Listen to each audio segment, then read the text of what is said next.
Hello, my name is Dr. Robert Parker. I'm a board-certified podiatric surgeon in Houston, Texas. I've been here for now 4 decades. I'm past president of the Southwest Division of American College of Foot and Ankle Surgery, co-founder of the Harris County Podiatric Residency Program, currently vice president and a co-founder of the Association of Extremity Nerve Surgeons. And if you're watching this film, you're wondering if that instrument that you're looking at is beneficial for your patients and for your practice.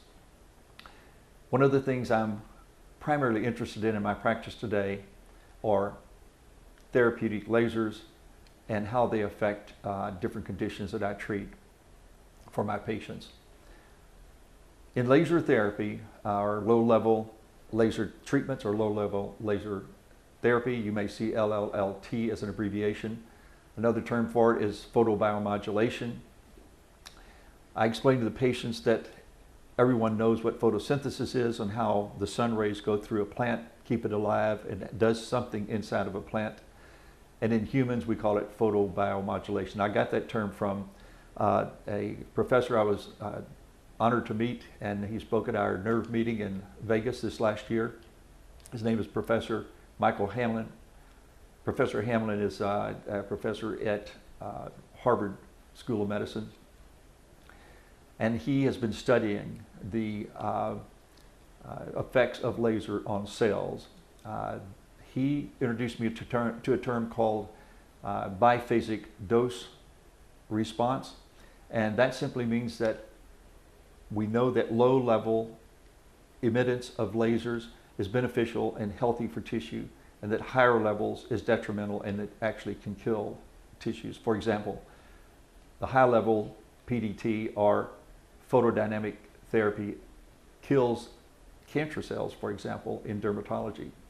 This is one of the primary areas that he's been studying, and it's used in a multi-discipline fashion in the fact that they're treating it for spinal injuries and brain tumors and conditions of the sort. So let me just show you this cold laser. I'm going to put the glasses on. And this laser is unique. It has a battery pack here that you can charge 2 batteries, and makes it very mobile with the 3rd battery on the unit itself. This is called a Microlight 830 or ML830. 830 is 830 nanometer. Each of the 3 laser beams delivers a little over 3 joules of energy, totaling 9 joules, which is again a low level. And when you turn it on, as you know, you can't see laser. You may be able to through this film because laser beams can be seen if you turn a camera on. But the LED makes it possible so that you can see where you're treating. And you can probably hear that beeping noise emitting now. And I've treated in my office and with my patients conditions such as Achilles tendinosis, tendinitis, fasciitis, ankle sprains, postoperative edema, postoperative pain, neuropathy, particularly compression neuropathy, and the sort. This unit is very convenient, and I'll explain a few more things about this in just a second.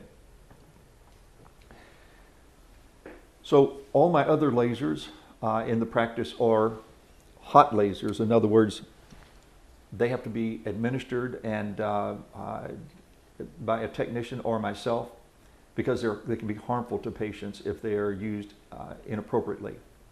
The ML830 is a cold laser, and patients cannot hurt themselves unless you were to take this beam and shine it directly into your eye, which you wouldn't do that even with a pointer laser. So we have 5 of these laser units in my practice today.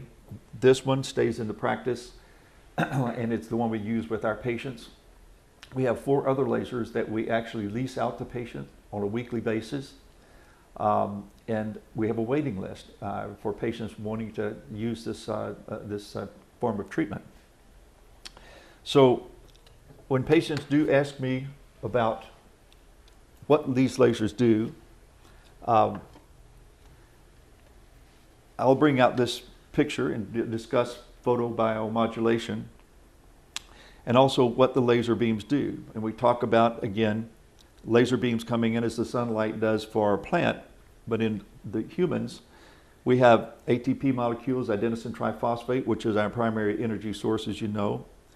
Nitric oxide pathway having to do with our circulation and the modulation of the size of the vessels.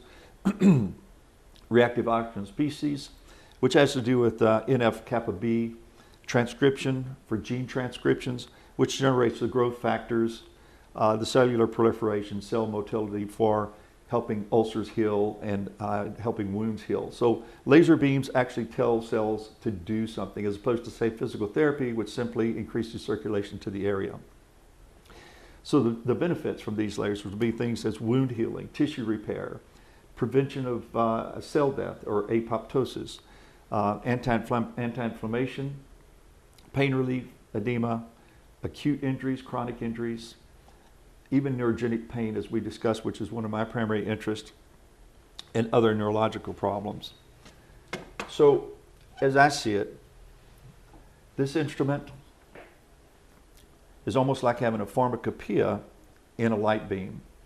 To patients, I call this a Star Wars type instrument. I'm looking forward to utilizing this instrument in many more different ways. Hopefully, it can help me with these nerve conditions. I'm doing a study right now with respect to using this instrument as a diagnostic tool and using this instrument for other treatments of nerve conditions.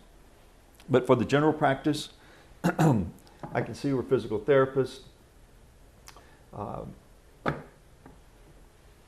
chiropractors, podiatric physicians, orthopedic surgeons could use this, even family practitioners in their office. Thank you.